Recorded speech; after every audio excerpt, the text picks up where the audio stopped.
Ей, до тук съм задължен. Плащам месечната вноска, плащам каското, плащам данъците, плащам всичко и накрая не мога да бъда собственик на този автомобил. Аз започвам всичко с 20 000 лева потребителски кредит. Благодаря, Хрис. Супер математика. Сега е момента, сега искам да живея този живот и така нататък. Стоп. Казвам се Християн Витанов и съм собственик на 7 Cars. Понеже продаваме автомобили и много често се сблъскваме с темата лизинг, кредити, потребителски кредити, собствен лизинг и какво ли не. Аз лично ползвам всякакъв тип на лизинги, кредити, каквото искате, каквото има, аз го ползвам, защото този бизнес изиска много пари, а пари рядко някой има.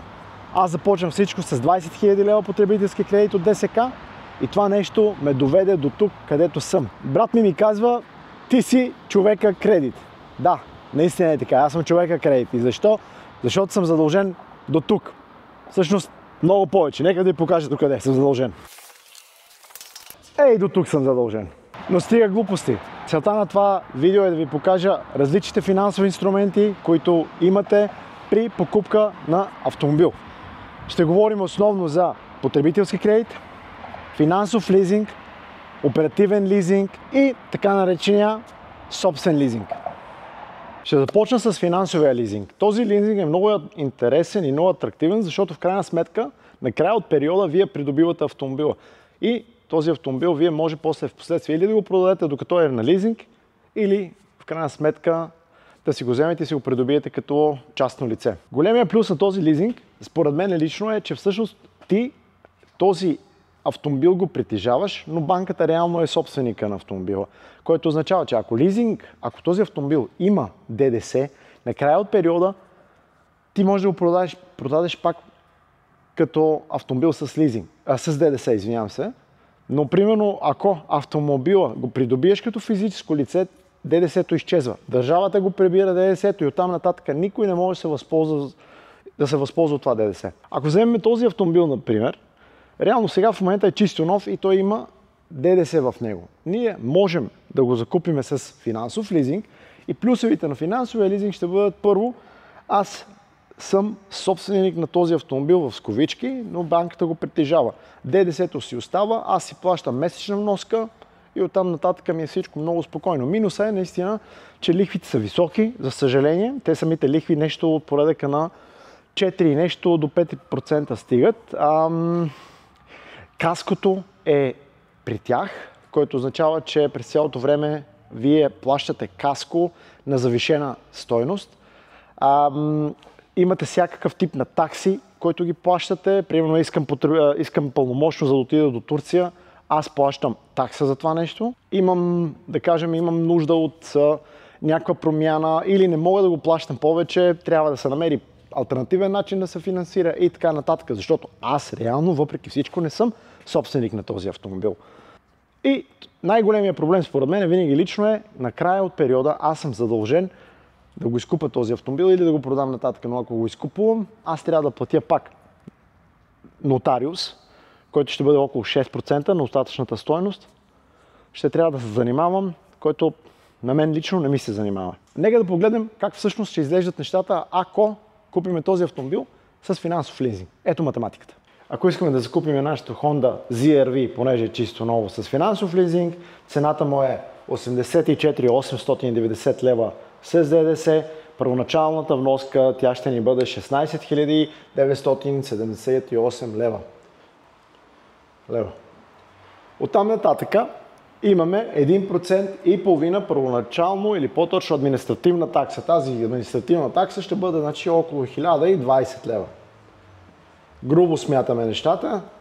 Регистрация имаме в КАТ 360 лева. Имаме каско. На този автомобил предполагам ще бъде нещо от порядъка на 1000 лева. Това е на 4 вноски, значи аз го смятам някъде около 4%, но понеже ще бъде през самата лизингова компания, те винаги го завишават, защото печелят и на това нещо, така че около 4000 лева на годишно ниво ще бъде със сигурност. Имаме гражданска отговорност, тя ще бъде 350 лева. Имаме нотариус, обаче тук нямаме нотариус, тъй като колата е нов внос, тя не е регистрирана, няма да има никакво прехвърляне. И имаме месечна вноска, която ще е 1290 лева или почти 1300 лева. Сега, това за вас означава, купувате ли го този автомобил, вие първоначално трябва да имате това,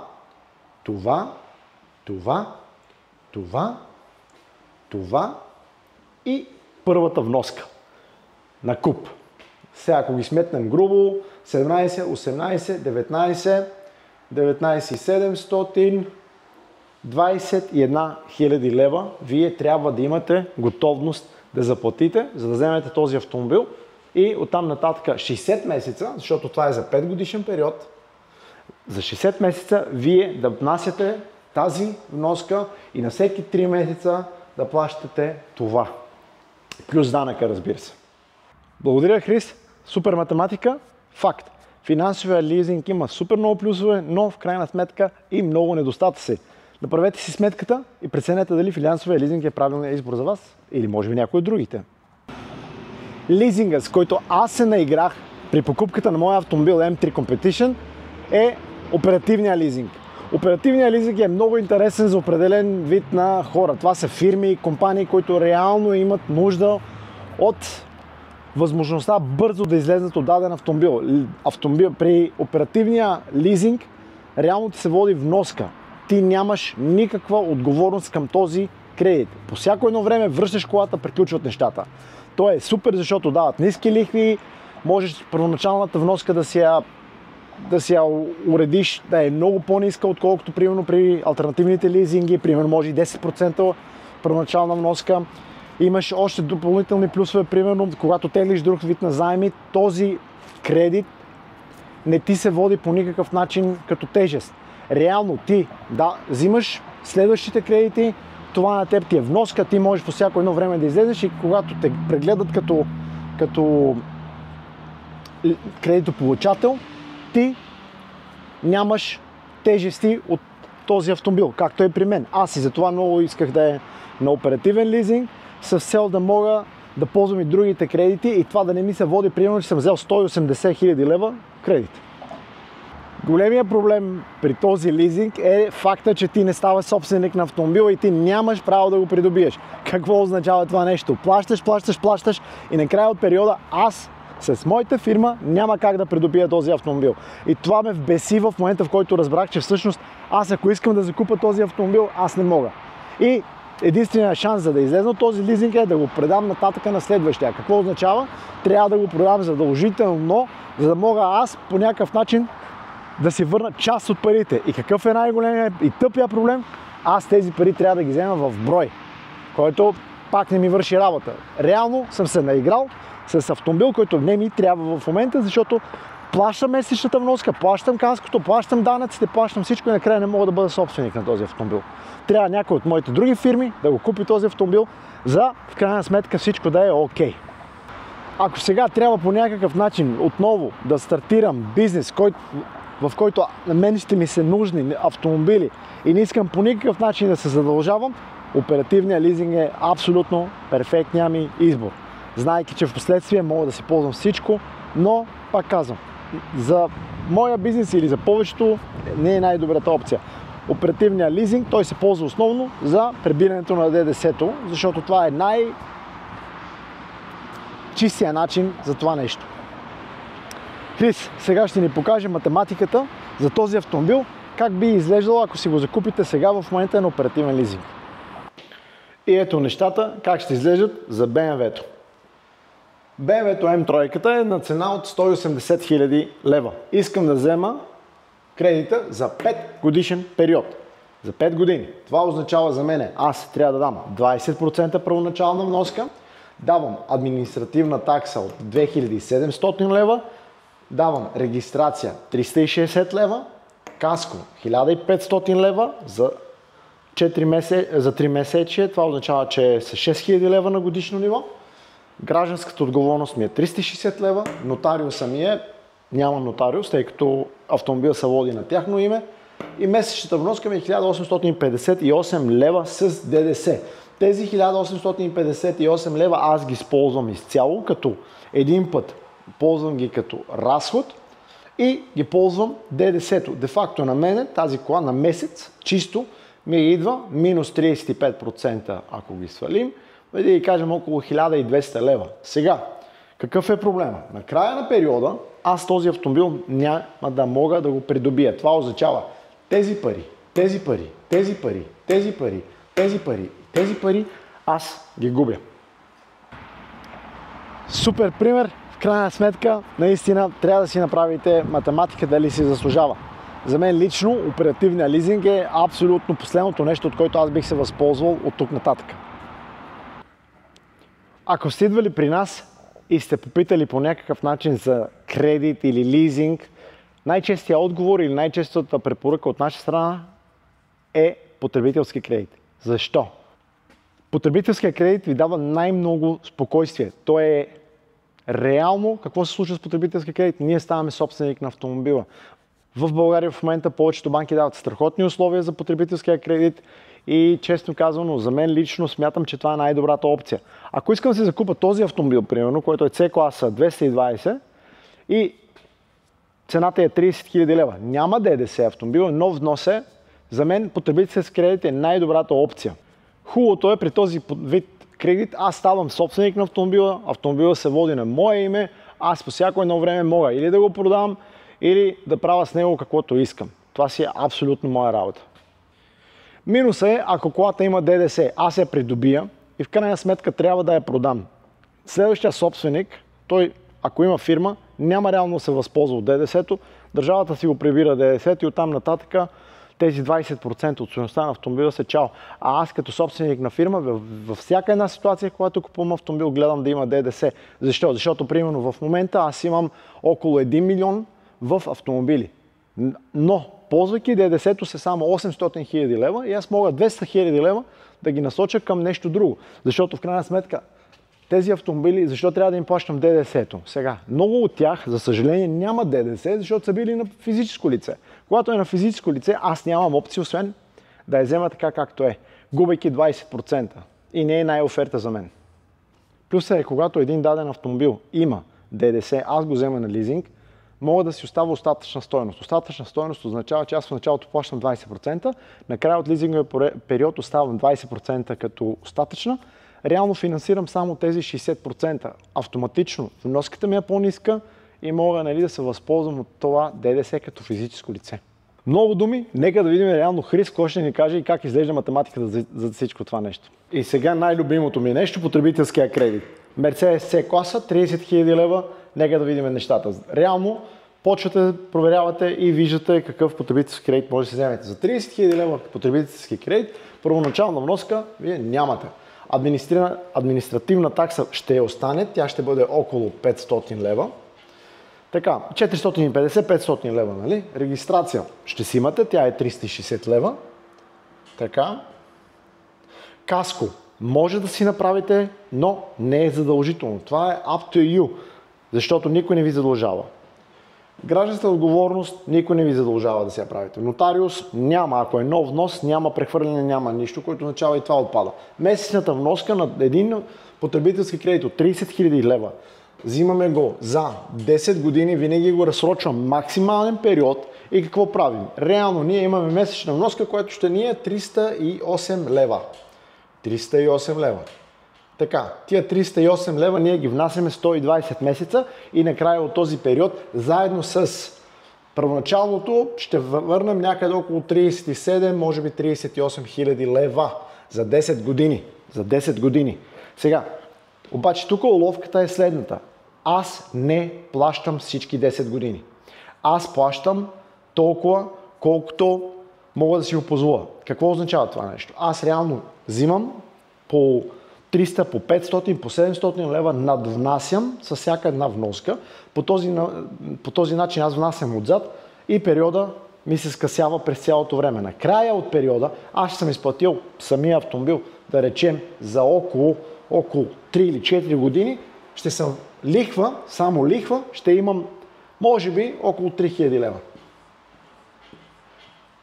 Накрая от периода, на тези 3000 лева, аз нямам вече прехвърляне на автомобила, не трябва да си го изкупувам, да стане моя собственост, нямам абсолютно никакви други задължения. Но това има смисъл, за съжаление, само на автомобили, които са до около 80 000 лева и няма ДДС. при продажбата им е по-лесна в тази една обстановка. Много от колегите обичат да казват, имаме собствен лизинг, предлагаме собствен лизинг. Всъщност какво е това собствен лизинг? Собствен лизинг във всяка една друга държава означава лизинг, който аз като фирма да го предоставя на клиента без никакви лихви, без нищо. Сега в България това нещо не е така. Тези малко компании в България, които реално дават собствен лизинг, те начисляват около 15% на годишно ниво като лихва.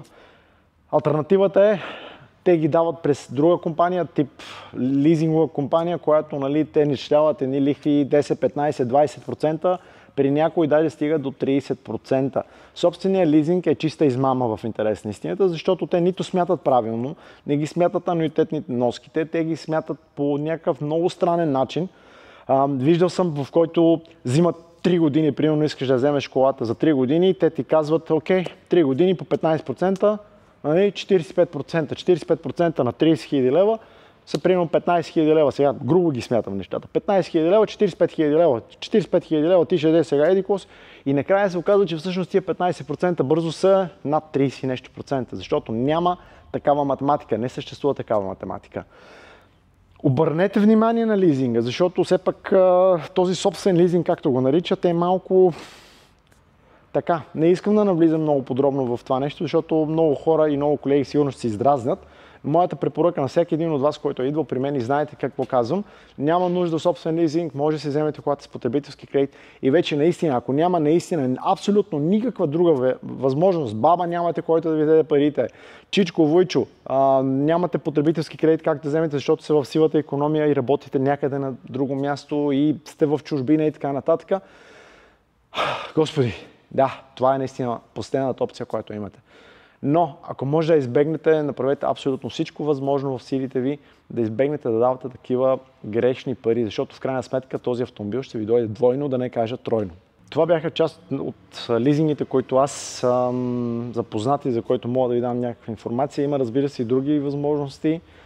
Има дори компании, които предлагат някакъв вид на лизинг. Обърнете внимание на нещата. Никога, обаче, наистина никога не дейте взимате решението на фона на една оферта. Винаги поискате втора, трета или четвърта оферта, ако се наложи. Все пак, покупката на автомобил е емоционално нещо. Това означава, че много пъти избързваме при покупката на автомобил. Какво означава това нещо? Идваме, гледаме лъскавите автомобили, почваме да се радваме супер много и казваме, сега е момента, сега искам да живея този живот и така нататък. Стоп! Стоп! Не бързай. Защо? Защото първо, трябва да помислиш дали наистина имаш нужда от този автомобил. Второ, финансовата част. Мога ли да си го позволя? Не мога, защото покупката е едно, поддръжката е друго. И трето, помисли, дай си малко време, събуди се сутринта, свежо. Помисли дали действително това е добра опция за теб. Защото има алтернативи. Вместо ти се фърлиш на някакъв автомобил за 50 000 лева и за 5-7 000 лева ще ти свърши някаква работа за сега. Ако ги нямаш парите, за какво ти е такова? Има нужда, знам, всеки от нас иска. И аз много искам да имам ламборджините, ферарите, какво ли не. Но понякога трябва човека да си знае способностите и възможностите. И никакви собствени лизинги. Това нещо накрая ви излиза двойно и тройно. Помислете го, вижте ги нещата на лист, не дейте да бързате. Ако не знаете, попитайте някой да ви помогне, защото избора на правилния лизинг, на правилния кредит е много важно. Процентите видяхте, те са около 4-5% за нормалните хора, които имат някакви доходи. Защо трябва да дадете 15-20%? Ако ви хареса това, което правиме тук, ако ви хареса начинът, по който ви давам тази информация и ако имате допълнителни въпроси, напишете ги долу в коментарите. Ако има нещо, което съм пропуснал или нещо не е вярно, както съм го казал, сигурен съм, че много от вас имате много знания по тази тема. Напишете долу в коментарите и аз ще се опитам да се коригирам. Ако ви харесва контента, който го правим тук при нас, наистина подпишете се на нашия ченъл, ударете един лайк и подкрепете ни с каквото можете. Правим го с цел да образуваме хората и да бъдем полезни с каквото можем. И накрая, ако има нещо, което ви е интересно, искате да го разберете от нас, искате да направим видео за него, с голямо удоволствие ще го направя. Напишете просто долу в коментарите какво ви интересува и аз ще се опитам в рамките на 1-2 седмици да снимам едно видео. Наистина, благодаря на всички вас, които изгледахте това видео. Оставам на разположение по всяко едно време. Благодаря и хубав ден от мене!